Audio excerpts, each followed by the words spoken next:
세모지 도서관 오디오북에 오신 걸 환영합니다. 오늘의 도서는 킬리만자로의 눈 세 번째 시간입니다. 재밌게 들어주세요. 그럼 책장을 펼치겠습니다. 그는 그 시절 파리에서 다투고 떠나와 콘스탄티노플에 혼자 있었던 때를 생각했다. 그는 내내 창녀들과 어울렸고 그러고 나서 그 짓이 끝났을 때 외로움을 죽이는데 실패하고 오히려 더 악화시키기만 했을 때 그는 그녀에게 그를 떠난 첫 번째 여자인 그녀에게 편지를 써서 자신이 결코 그 외로움을 죽일 수 없었음을 이야기했다. 레장스 밖에서 그녀를 본 것 같았을 때 속이 다 아득해지고 병이 날 것 같았던 일이며 대로를 따라 어떤 면에서든 그녀를 닮은 여자를 따라가곤 했는데 그녀가 아니라는 것을 확인하게 될까봐 두려웠고 그 착각이 주는 감정을 잃게 될까봐 두려웠다는 것을 그가 함께 잤던 모든 여자들이 그저 그녀를 더 그리워하게 만들었을 뿐이라는 것을 자신이 그녀를 사랑하는 병을 고칠 수 없다는 것을 알기에 그녀가 한 짓은 전혀 중요하지 않을 거라는 것을 그는 클럽에서 술이 확 깬 맨정신으로 이 편지를 썼고 파리의 사무실로 답장을 보내달라고 부탁하며 뉴욕으로 편지를 붙였다. 그게 안전해 보였다. 그리고 그날 밤 그녀가 너무나 그리워 속이 텅 빈 듯 병이 날 지경이 되자 그는 막심 앞을 지나며 서성이다가 여자 하나를 골라 저녁을 먹으러 데려갔다. 이후에 그 여자와 춤을 추러 어떤 곳에 갔는데 여자는 춤을 엉망으로 췄고 그는 거의 대일 정도로 그의 몸에 배를 비벼대던 육감적인 아르메니아계 창녀에게 가기 위해 그녀를 떠났다. 그는 말다툼 끝에 영국군 포병 소위에게서 그녀를 빼앗았다. 포병이 그를 밖으로 불러냈고 그들은 어둠 속 자갈 깔린 거리에서 싸웠다. 그는 포병의 턱 측면을 두 번 세게 때렸고 그가 쓰러지지 않자 제대로 된 싸움이 될 것임을 알았다. 포병은 그의 몸통을 때린 다음 눈가를 때렸다. 그가 다시 왼손을 휘둘러 명중시켰고 포병은 그에게 쓰러지며 코트를 붙잡아 소매를 찢어버렸고 그는 포병의 귀 뒤를 두 번 내리친 다음 그를 밀쳐내며 오른손으로 강하게 쳤다. 포병이 쓰러질 때 머리부터 부딪혔고 헌병들이 오는 소리가 들렸기 때문에 그는 여자와 함께 도망쳤다. 그들은 택시를 타고 보스포루스 해협을 따라 리밀리 히사로 차를 몰아 주변을 돌다가 서늘한 밤에 돌아와 침대에 들었고 그녀는 보기만큼이나 푹 익은 듯 했지만 매끄럽고 장미 꽃잎 같고 시럽 같았으며 매끄러운 배와 큰 가슴을 가졌고 엉덩이 밑에 베개를 댈 필요가 없었다. 그는 첫 동틀녘에 꽤 부스스해 보이는 그녀가 깨기 전에 떠났고 눈에 멍이 든 채 한쪽 소매가 떨어져 나간 코트를 손에 들고 페라펠리스 호텔에 나타났다. 바로 그날 밤 그는 아나톨리아로 떠났고 나중에 그 여행에서 양귀비밭을 하루 종일 말 타고 지나갔던 것을 기억했다. 그 양귀비는 아편을 만들기 위해 재배하는 것이었고 마침내 그것이 사람을 얼마나 이상한 기분이 들게 만드는지 그리고 모든 거리가 다 잘못된 것처럼 보였던 것을 거기서 그들은 망하라는 게 하나도 없는 갓 부임한 그리스의 콘스탄틴파 장교들과 함께 공격을 감행했고 포병대는 아군을 향해 포격을 가했으며 영국군 관측 장교는 어린아이처럼 울었다. 그날은 그가 하얀 발레 치마를 입고 끝에 폼폼이 달린 코가 위로 솟은 신발을 신은 시체들을 처음 본 날이었다. 터키군은 둔중한 모습으로 끊임없이 밀려왔고 그는 치마 입은 남자들이 도망치는 것과 장교들이 그들을 향해 총을 쏘다가 자신들도 도망치는 것을 보았으며 그와 영국군 관측 장교 역시 폐가 아프고 입안에 동전 맛이 가득 찰 때까지 달렸고 어떤 바위 뒤에 멈춰 섰는데 터키군은 여전히 둔중하게 밀려오고 있었다. 나중에 그는 결코 생각조차 할 수 없는 것들을 보았고 더 나중에는 훨씬 끔찍한 것들을 보았다. 그래서 그 무렵 파리로 돌아왔을 때 그는 그 일에 대해 말할 수도 없었고 누군가 그것을 언급하는 것을 견딜 수도 없었다. 그런데 그가 지나가던 카페에는 감자 같은 얼굴에 멍청한 표정을 지은 채 자기 앞에 접시를 잔뜩 쌓아둔 그 미국 시인이 항상 단안경을 끼고 두통을 달고 살며 자기 이름이 트리스탄 차라라고 말하는 루마니아인과 다다 운동에 대해 떠들고 있었고 그가 이제 다시 사랑하게 된 아내와 함께 있는 아파트로 돌아왔을 때 다툼도 끝났고 기쁨도 끝났으며 그저 집에 돌아와서 기뻤을 때 사무실에서 그의 우편물을 아파트로 보냈다. 그래서 다음날 아침 그가 썼던 편지에 대한 답장이 쟁반에 담겨왔고 필적을 본 순간 그는 온몸이 차갑게 식어 그 편지를 다른 편지 아래로 밀어 넣으려 했다. 하지만 아내가 여보 그 편지 누구한테서 온 거야? 라고 물었고 그것이 그 일의 시작의 끝이었다. 그는 그들 모두와 함께했던 좋은 시절들과 다툼들을 기억했다. 그들은 항상 다투기 가장 좋은 장소를 골랐다. 그리고 왜 그가 가장 기분이 좋을 때면 항상 다퉜던 걸까? 그는 처음에는 아무에게도 상처 주고 싶지 않았기 때문에 그리고 나중에는 굳이 그런 것을 쓰지 않아도 쓸 것이 충분해 보였기 때문에 그에 대해 단 한 줄도 쓰지 않았다. 하지만 언젠가 마침내 그것을 쓰리라 항상 생각했었다. 쓸 것이 너무나 많았다. 그는 세상이 변하는 것을 보았다. 단지 사건들만이 아니라 비록 많은 사건들을 보았고 사람들을 지켜보았지만 그는 더 미묘한 변화를 보았고 시기에 따라 사람들이 어땠는지를 기억할 수 있었다. 그는 그 속에 있었고 그것을 지켜보았으며 그것에 대해 쓰는 것이 그의 의무였으나 이제 그는 결코 쓰지 못할 것이다. 기분은 좀 어때? 그녀가 말했다. 그녀는 목욕을 마치고 텐트에서 나와 있었다.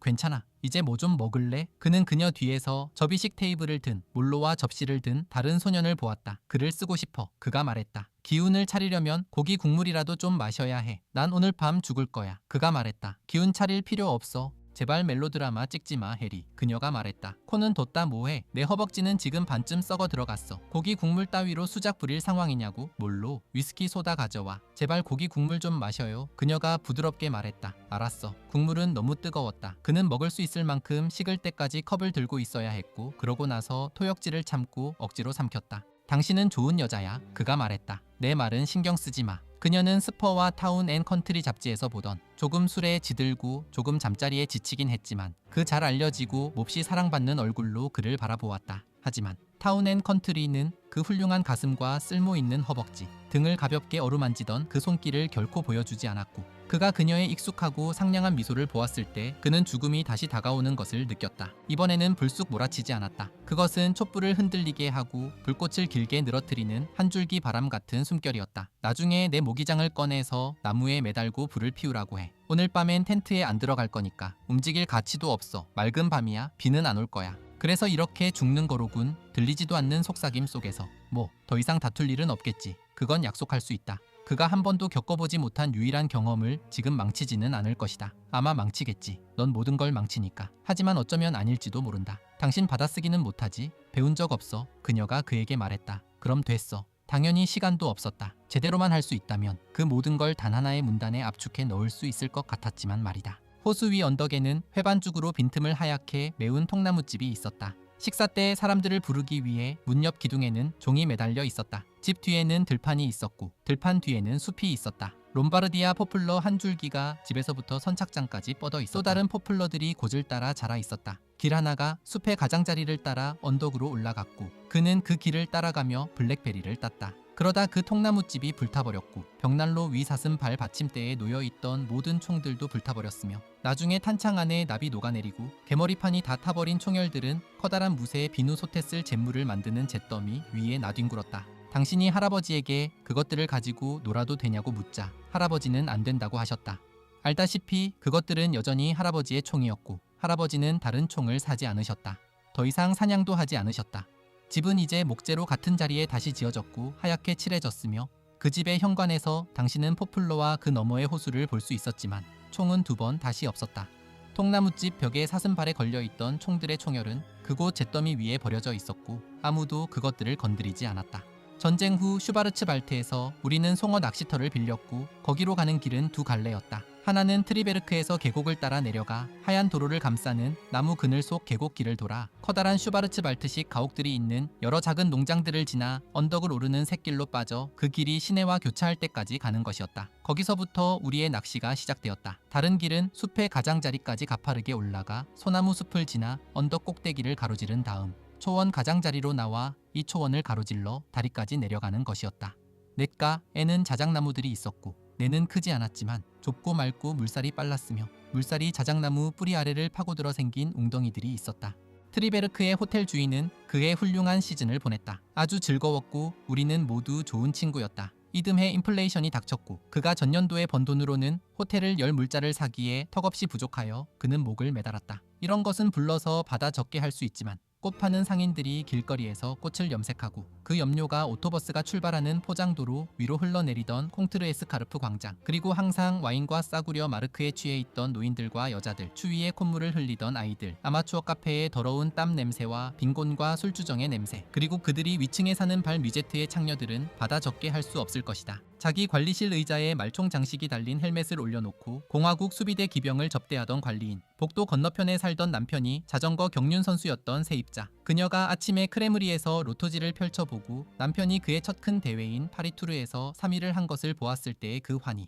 그녀는 얼굴을 붉히고 웃다가 노란색 스포츠 신문을 손에 쥐고 울면서 위층으로 올라갔었다. 발 미제트를 운영하던 여자의 남편은 택시 운전사였는데 해리가 아침 일찍 비행기를 타야 했을 때 남편이 그를 깨우러 문을 두드렸고 그들은 출발하기 전 바의 아연 카운터에서 화이트 와인을 한 잔씩 마셨다. 그때 그는 그 구역의 이웃들을 알았는데 그들은 모두 가난했기 때문이다. 그 광장 주변에는 두 부류가 있었다. 술주정뱅이들과 스포츠광들. 술주정뱅이들은 그런 식으로 가난을 죽였고 스포츠광들은 운동으로 그것을 풀었다. 그들은 파리코민 당원들의 후손이었고 자신의 정치 성향을 아는 것은 그들에게 전혀 힘든 일이 아니었다. 베르사유 군대가 파리코민 이후 도시에 진입하여 굳은 살 박힌 손을 가졌거나 모자를 썼거나 노동자라는 다른 징표를 지닌 자는 누구든 잡아다 처형했을 때 누가 그들의 아버지와 친척과 형제와 친구들을 쏘았는지 그들은 알고 있었다. 그리고 그 가난 속에서 말고기 정육점과 와인 협동조합 건너편의 그 구역에서 그는 앞으로 자신이 할 모든 일의 시작을 썼다. 그가 파리에서 그곳만큼 사랑했던 곳은 결코 없었다. 사방으로 뻗어나간 나무들, 아래쪽은 갈색으로 칠해진 하얀 회반죽의 오래된 집들, 그 둥근 광장에 있는 긴 초록색 오토버스, 포장도로 위에 보라색 꽃 염료, 강을 향해 카르딘날 르무안 거리에 가파르게 떨어지는 내리막, 그리고 반대편으로는 무프타르 거리에 좁고 붐비는 세계, 팡테옹을 향해 올라가던 거리와 그가 항상 자전거를 타고 다니던 다른 거리, 그 구역 전체를 통틀어 타이어 밑으로 매끄럽게 느껴지던 유일한 아스팔트 거리, 높고 좁은 집들과 폴 베를렌이 죽었던 싸구려 고층 호텔이 있던 곳, 그들이 살았던 아파트에는 방이 단 2개뿐이었고 그는 글을 쓰기 위해 그 호텔 꼭대기층에 한 달에 60프랑을 내고 방을 하나 얻었으며 그곳에서는 지붕들과 굴뚝들 그리고 파리의 모든 언덕이 보였다. 아파트에서는 장작과 숯을 파는 사람의 가게만 보였다. 그는 와인도 팔았는데 싸구려 와인이었다.